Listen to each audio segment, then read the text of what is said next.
The Psalms in 3 minutes.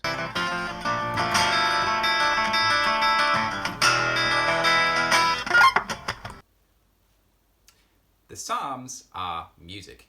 In fact, that's where the word psalm comes from the Greek word psallein, meaning to strum or pluck a stringed instrument. So the Psalms are music. They're complex, powerful, emotionally charged, and like all good songs, the Psalms are structured in a particular way. For instance, Psalm 19 opens with, "The heavens declare the glory of God, the skies proclaim the work of his hands." Nearly every psalm is built this way, looking at one idea from two different angles. To put it another way, Psalm 23 is music, and music has to rhyme, at least that is in English. You'll see it all the time. But Psalms are kind of different, with thoughts, not words, that match. If you seek rhyming words in Psalms, there aren't any.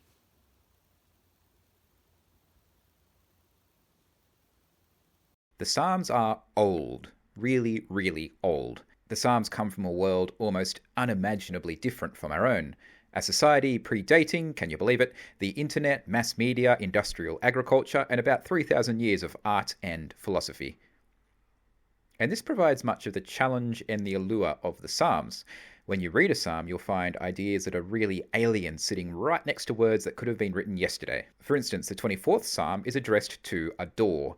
Meanwhile, Psalm 88 concludes with the line, "Darkness is my only friend," which is a sentiment that should be familiar to anyone who has ever been 15 years old. It's fascinating stuff, and if you're willing to give a bit of time to the Psalms, they'll give plenty back. So the Psalms are...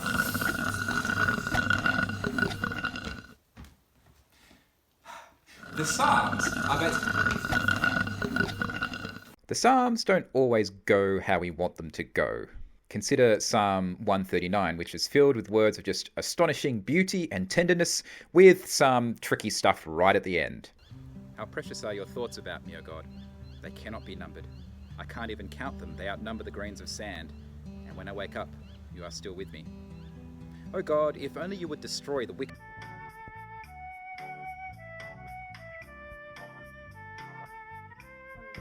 And lead me along the path of everlasting life.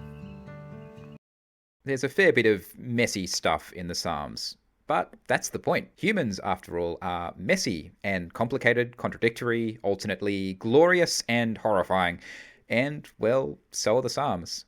These are searingly honest words, shining a spotlight on our anxieties one moment and offering glimpses of glory the next. After all, while on the cross, Jesus himself quoted the Psalms, my God, why have you forsaken me?"